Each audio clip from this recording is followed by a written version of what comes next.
Hello friends, Hindi smart class में आपका स्वागत है। आज हम जिस विषय पर बात करेंगे वह है संसाधन एवं विकास भाग 1। तो चलिए शुरू करते हैं। आज हम इस वीडियो में सीखेंगे संसाधन के प्रकार क्या हैं और दूसरा, भारत में संसाधन नियोजन कैसे होता है। तो चलिए शुरू करते हैं। दोस्तों, क्या आप जानते हैं कि संसाधन किसे कहते हैं? तो चलिए शुरू करते हैं। हमारे पर्यावरण में उपलब्ध प्रत्येक वस्तु जो हमारी जरूरतों को पूरा करने में प्रयुक्त की जा सकती है और जिसको बनाने के लिए प्रौद्योगिकी उपलब्ध है, जो आर्थिक रूप से संभव और सांस्कृतिक रूप से मान्य है, एक संसाधन है। चलिए, हमने संसाधन के बारे में तो जान ही लिया, अब हम उसके कितने प्रकार हैं यह भी जान लेते हैं। दोस्तों, संसाधन आमतौर पर 4 प्रकार के होते हैं। उत्पत्ति के आधार पर जो संसाधन है वह है जैव संसाधन और अजैव संसाधन। दूसरे प्रकार के संसाधन है समाप्यता के आधार पर, वह है नवीकरण योग्य संसाधन और दूसरा अनवीकरण संसाधन।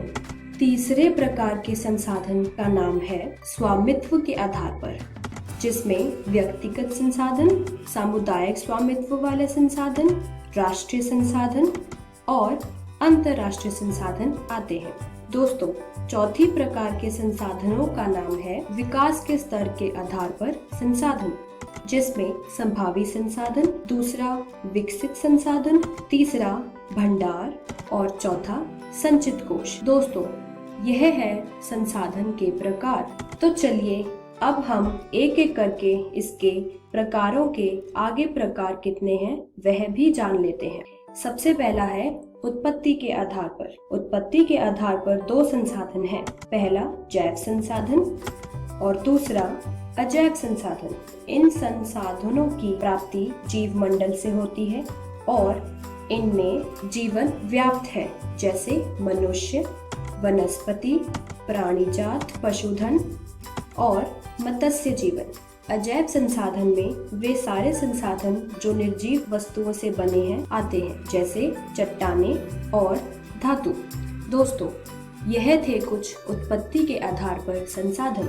चलिए संसाधनों के विकास की समस्या के बारे में भी जान लेते हैं। ऐसा विश्वास किया जाता था कि संसाधन प्रकृति की देन है, परंतु उनका मानव ने अंधाधुंध उपयोग किया है, जिससे वैश्विक पारिस्थितिकी संकट, भूमंडलीय तापमान, पर्यावरण प्रदूषण और भूमि निम्नीकरण आदि समस्याएं आई हैं। चलिए अब हम जानते हैं कि समाप्यता के आधार पर कितने संसाधन हैं। दोस्तों, समाप्यता के आधार पर 2 संसाधन हैं, नवीकरण योग्य संसाधन और दूसरा अनवीकरण योग्य संसाधन। नवीकरण योग्य संसाधन वे संसाधन हैं जिन्हें भौतिक, रासायनिक या यांत्रिक प्रक्रियाओं द्वारा नवीकृत या पुनः उत्पन्न किया जा सकता है, जैसे सौर ऊर्जा, पवन ऊर्जा, जल, वन्य जीवन इत्यादि। अनवीकरण योग्य संसाधन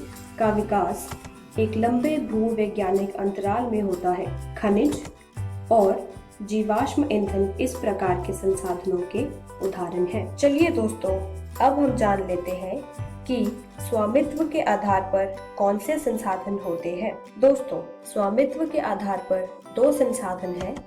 पहला व्यक्तिगत संसाधन और दूसरा सामुदायिक स्वामित्व वाले संसाधन। व्यक्तिगत संसाधन निजी व्यक्तियों के स्वामित्व में भी होते हैं, जैसे कि बाग, चारागाह, तालाब इत्यादि संसाधन के निजी स्वामित्व के कुछ उदाहरण हैं।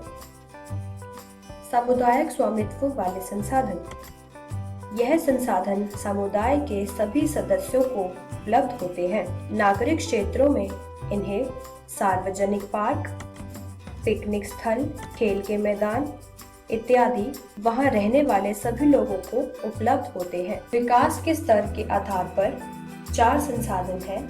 पहला संभावी संसाधन और दूसरा भंडार। भारत के पश्चिमी भाग विशेषकर गुजरात और राजस्थान में पवन और सौर ऊर्जा संसाधनों की अपार संभावना है, परंतु इनका सही ढंग से विकास नहीं हुआ है। पर्यावरण में उपलब्ध वे पदार्थ जो मानव की आवश्यकताओं की पूर्ति कर सकते हैं, परंतु उपयुक्त प्रौद्योगिकी के अभाव में उसकी पहुंच से बाहर है, भंडार में शामिल है।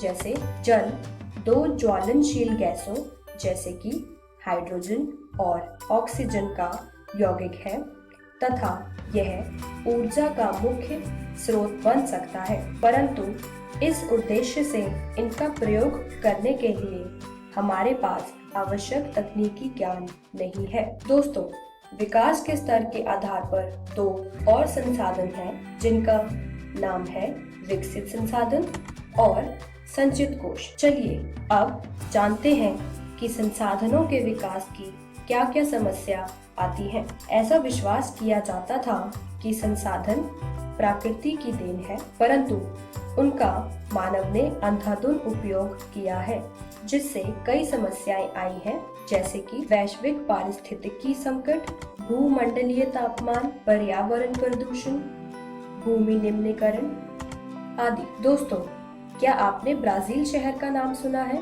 ब्राजील शहर में एक शहर है जिसका नाम है रियो। 1990 में करीब 100 से अधिक राष्ट्राध्यक्ष प्रथम अंतर्राष्ट्रीय पृथ्वी सम्मेलन में एकत्रित हुए। सम्मेलन का आयोजन विश्व स्तर पर उभरते पर्यावरण संरक्षण और सामाजिक विकास की समस्या का हल ढूंढने से था। सम्मेलन में एकत्रित नेताओं ने भूमंडलीय जलवायु परिवर्तनों और जैविक विविधता पर एक घोषणा पत्र पर हस्ताक्षर किया। दोस्तों, अब हम जानते हैं कि भारत में संसाधन नियोजन कैसे हुआ। संसाधन नियोजन एक जटिल प्रक्रिया है जिसमें देश के विभिन्न प्रदेशों में संसाधनों की पहचान कर उनकी तालिका बनाई जाती है। इस कार्य में मानचित्र बनाना एवं कई और कार्य भी किए जाते हैं। उपनिवेश का इतिहास हमें बताता है कि उपनिवेशों में संसाधन संपन्न प्रदेश विदेशी आक्रमणकारियों के लिए मुख्य आकर्षक रहे हैं। अंततः संसाधन किसी प्रदेश के विकास में तभी योगदान दे सकते हैं जब वहां उपयुक्त प्रौद्योगिकी विकास और संस्थागत परिवर्तन किए जाएं। तो चलिए दोस्तों, अब हम दोहरा लेते हैं कि हमने इस वीडियो में क्या सीखा। हमने इस वीडियो में आज संसाधन के कितने प्रकार हैं और उनके क्या क्या नाम हैं वह सीखा, और दूसरा भारत में संसाधन नियोजन कैसे होता है। अब हम अगली वीडियो में सीखेंगे मृदाओं का वर्गीकरण यानी सॉइल डिफरेंशिएशन। धन्यवाद।